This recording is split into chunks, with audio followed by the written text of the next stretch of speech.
Suburban Sentinel here in the backyard of the old homestead, having a little coffee with the critters and shooting a continuation video on our little series on becoming a preferred customer of a business. In the last video we talked about ways of becoming a preferred customer, and I believe we left off on ways of making doing business with you easier as a strategy for becoming a preferred customer. Specifically, we are talking about 3 concerns that small businesses have that you may be able to help alleviate. And those 3 concerns are cash flow, collections, and marketing.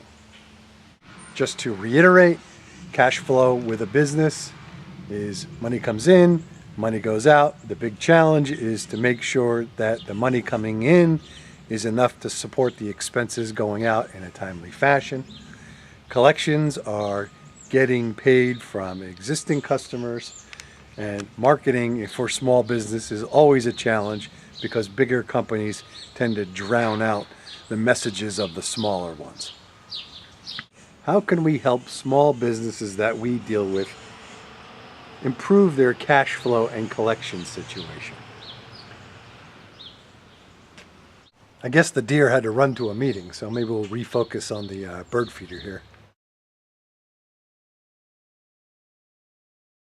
Okay, back to our subject on the ways of making it easier for a company to do business with you. And cash flow and collections. First way is to pay promptly. Having to wait long periods of time for payment can literally destroy a small business. Most small businesses, especially if they're selling goods, payment is due upon ordering or delivery. But it's not always the case, especially with services. Many small service providers bill their clients after the fact. And what I like to do is have a check ready for the service provider upon completion of the job. Oftentimes the provider will not have a definite amount for you because they have to go back and add up materials and labor, etc., etc.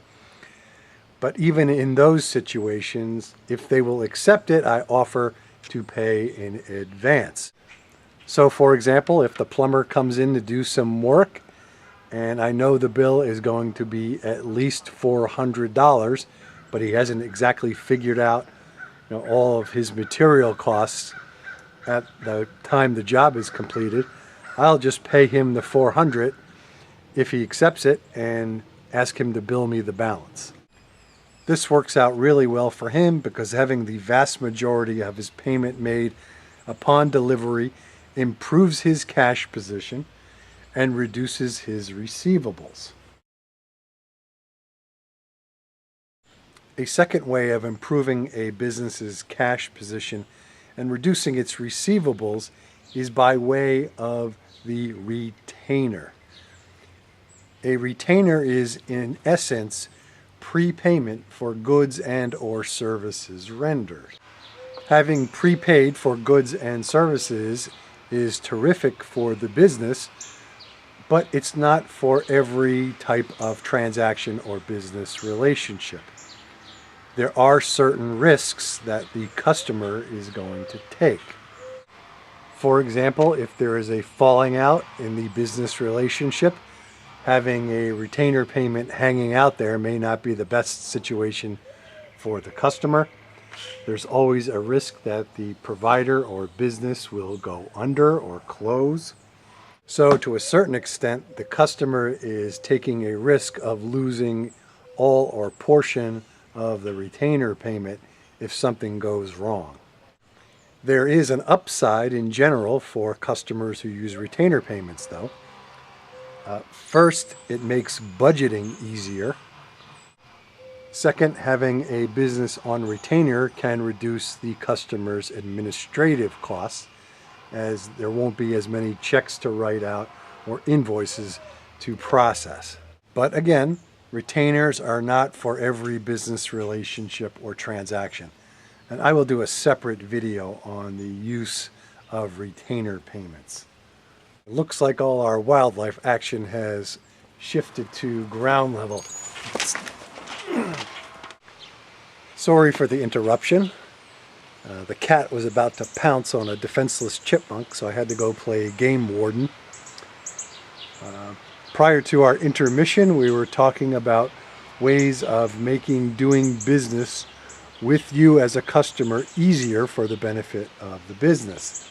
Specifically, we were about to address ways in which you can help your preferred providers and businesses market their goods and services. The first thing you can do is send that business qualified referrals. In essence, what you're doing is sending that business more customers. Now, you don't want to just send them any person you meet on the street. You want to send them people who are reasonable and pay their bills to the best of your ability. Screen them somewhat.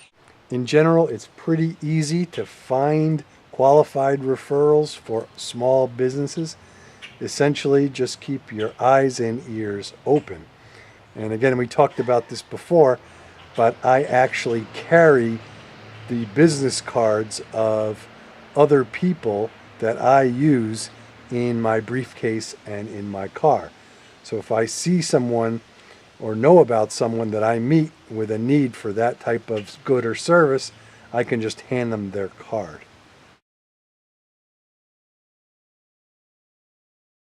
Another thing you can do is always be thinking about your network or the people you know in business relationships. Now, this doesn't necessarily mean you have to own a business of your own. You can have a network even though you're strictly a customer of other businesses. You never know who you're going to run into.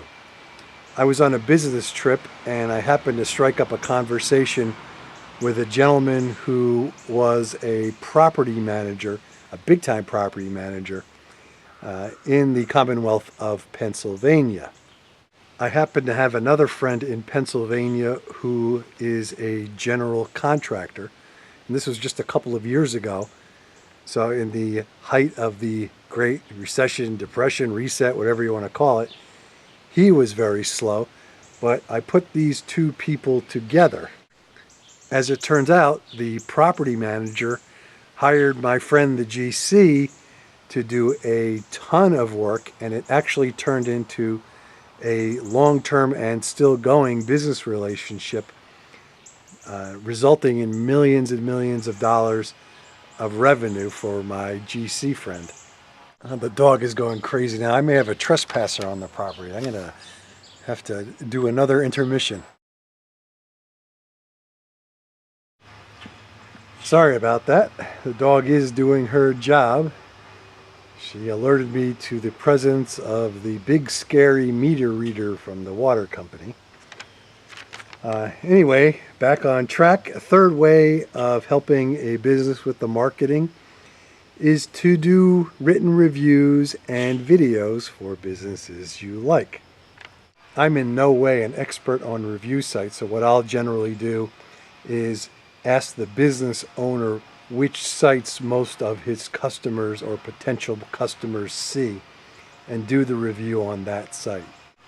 And of course, there's sites like YouTube, and I do gear reviews, and hopefully it helps those businesses that get positive reviews.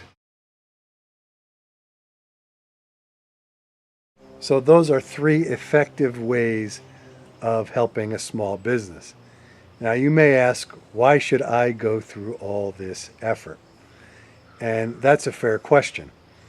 In my opinion, first, if it's a good business, it's worth doing in its own right. I don't expect anything in return. If you become a preferred customer of that small business, there may be both tangible and intangible benefits to that good working relationship. And that's always great to have. Finally, in many cases, the effort I have personally put into helping small businesses have helped either my small business or have helped me personally. Just a few minutes ago, I was talking about that general contractor in Pennsylvania that I hooked up with that property manager. To make a long story short, the property manager was so happy with the GC's work and my referral to him that he actually referred me to another business who became a very good client of mine. So it came home to roost, and it was a good thing. Now, it's not always wine and roses. When my wife and I were getting married many years ago, we decided to use a catering hall referred through my existing network of businesses. To make another long story short, during the wedding reception, there was an argument between my father and the manager of this catering hall. The exact nature of the dispute and who was right, who was wrong are really unimportant. But during our wedding reception, my father took me aside and he was bragging how he gave this manager hell and made him look like a fool and etc., etc. And that turned out to be a very, very bad thing for me, because the manager of this catering hall happened to be one of my biggest clients' son. Our wedding reception was on a Saturday evening, and the following Monday morning, the client fired me. So the moral of the story is be very careful with your referrals and business contacts. Fortunately, those types of snafus have been very few and very far between. So thanks for watching. This is the Suburban Sentinel. Please thumbs up and subscribe if you like what you see. Questions and enlightening comments are always welcome. And I've got critters for sale if anyone wants to buy them, because they're driving me crazy. Bye, everybody.